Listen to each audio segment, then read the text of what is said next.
Next, this is our last but not least speaker. We have Natasha Kavanagh, has been working for 20 years as a film documentary producer, so she certainly knows media as well as anyone. She's a dear friend of mine and also on the Natural Women's Council, so I'll turn it over to Natasha. That's probably your right height. Yeah. Okay. And if you ever get a call from Lawyers for Justice at 11 o'clock with a great idea when they're walking the beach, sometimes don't answer. You'll end up planning a big event or something. They do work around the clock. Thanks, Jackie and Sean. Hello to everyone across the road. Can you hear me? Fair play to you.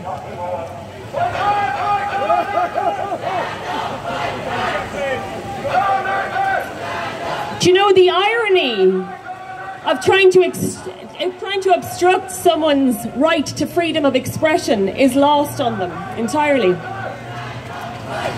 As Jana said, my name's Natasha. I work in documentary production, but first and foremost, I am a mother. I'm a living, breathing human woman, and my pronouns are obvious. Yay! I love it!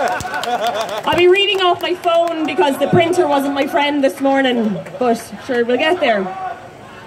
So truth-seeking, seeking of truth, has always been an innate passion of mine. And research, diligent research, as a huge portion of every project I've ever made. You can't make factual content. In fact, you can't make any form of journalism without diligent research. The term fact check was used in the documentary industry and in the journalism industry long before you would have ever heard of it on social platforms. And as I said, you can't make our content without diligent research. Without demonstrable, annotated facts derived from research, it'd then just be referred to as entertainment content. Or worse, sometimes deliberate propaganda. The process of onerous layers of research isn't merely to uncover the facts for credibility's sake for the content. It's also a necessary step to ensure adherence to the corporate and government standards of compliance, inclusive of a code of ethical responsibilities. Every production house, channel, broadcast or publication will have an obligation to ensure that their staff, even their freelancers, adhere to this.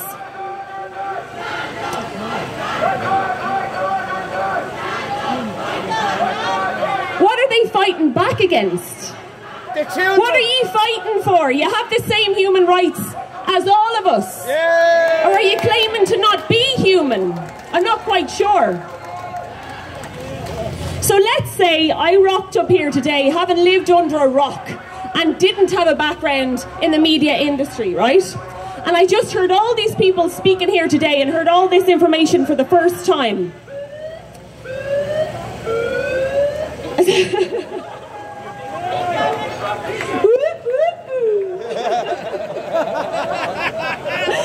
have ADHD apparently, so I'm easily distractible.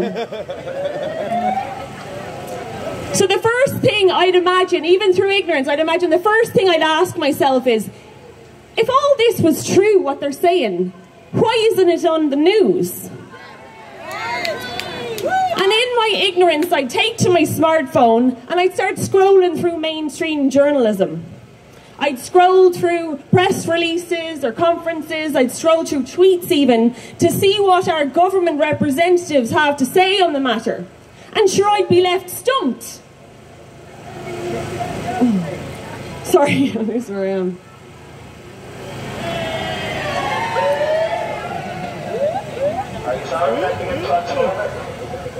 Am I transphobic? What does that even mean?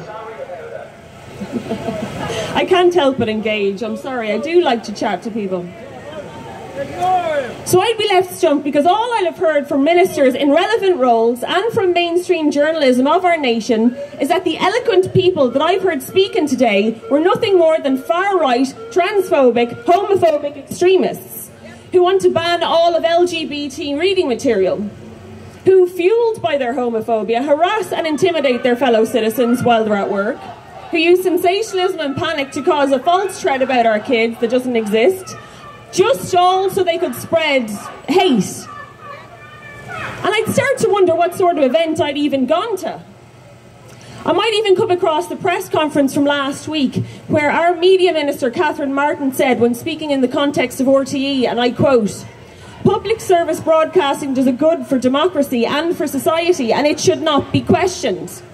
And we should never question the staff, the role of the staff in providing good journalism. Reliable, factual information is needed now more than ever," end quote. And I'd be thinking, yeah, look, there's our media minister, and she's saying that she trusts that reliable, factual information is provided to us by RT's journalism, so much so that she says we need not question it. But you know, it would still niggle at me, because the people speaking here today seemed so sure of what they had to say. Sorry, I'm not getting distracted, I swear. Seem so sure, they seem so passionate about child protection. They offered sources, some of them government and government affiliated sources. So then I'd have a choice, wouldn't I? As a human being with a God-given mind of my own, I could seek out the information that these people have spoken about here today to see if it exists. They probably have links to it on their website even.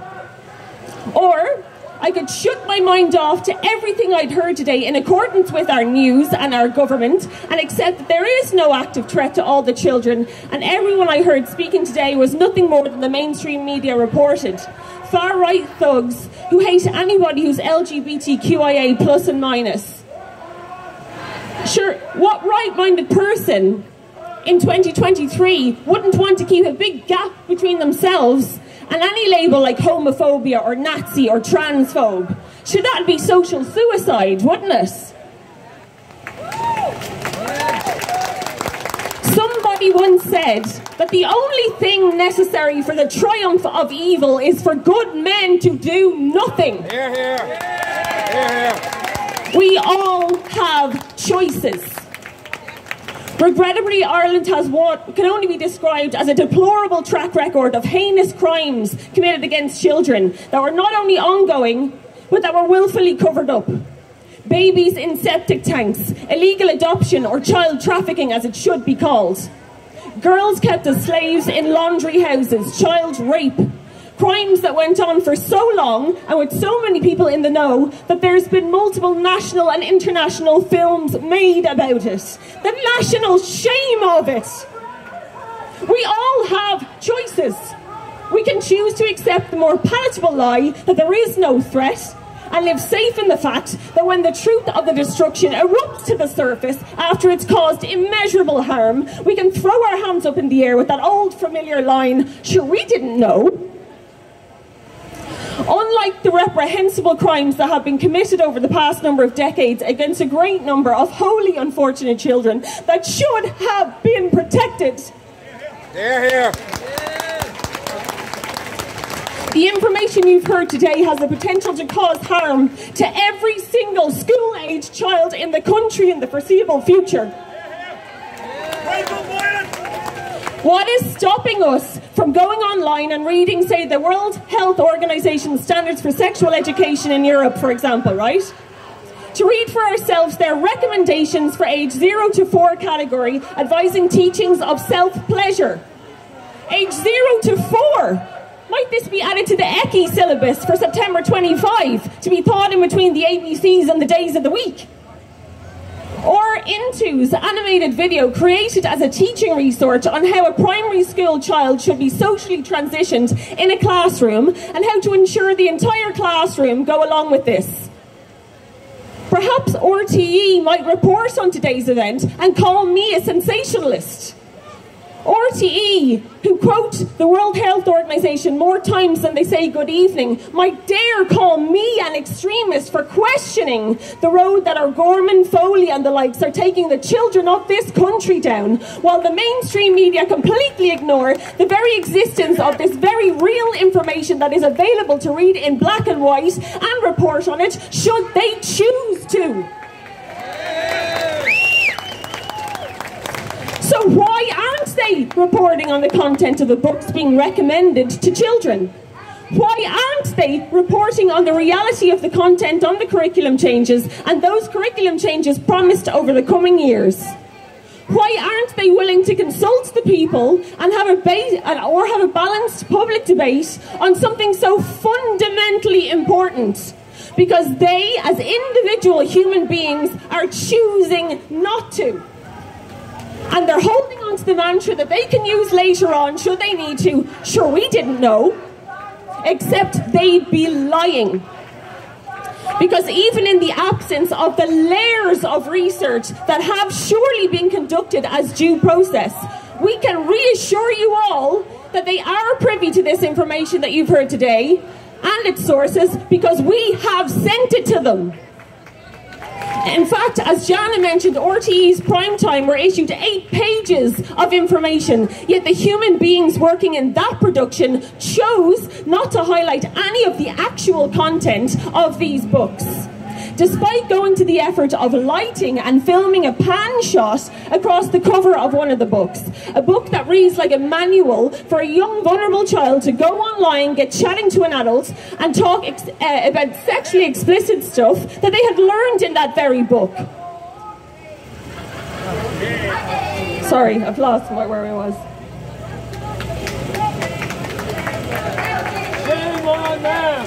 Shame on them! Shame on them! There are politicians who created and took part in a counter-protests and even independent rallies that were advertised and championed on the mainstream media, where they'd shout about homophobia and Nazi youth book burning, despite being fully aware of the content they were campaigning against, because it was provided to them. There are members of the government who imply transphobia, despite, of course, being privy to the destructive, disgusting and deplorable specifications of the curriculum even before they were published. Though to use one of the current buzzwords, I'm not targeting only RTE and their political sources here. I'm calling out all mainstream journalism in Ireland for their unwillingness to print the facts of the matter and for actively and deliberately seeking to throw the public off the scent. I'm calling out the human beings who, working in the mainstream journalism, are choosing to report in accordance to the hymn sheet issued to them by the government, who are hell-bent on making Ireland the front runner for implementing globally instructed standards and frameworks to the detriment of children for reasons of personal gain.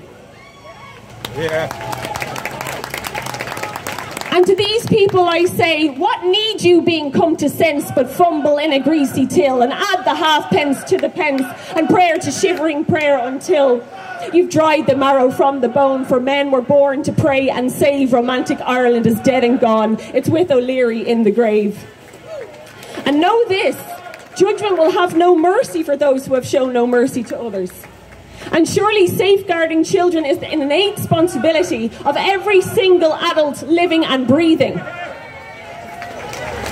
I ask every human being, let us end the cycle of accepting the palatable lie and throwing our hands up after the fact, stating, sure, we didn't know. Let us choose better.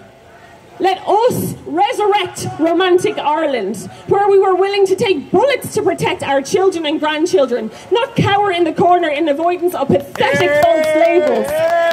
Should they be of no deterrent to us?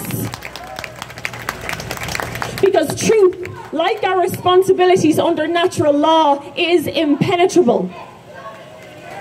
Thank you. And I'm sorry I read from it. I just was trying not to get distracted. Well done. Well done.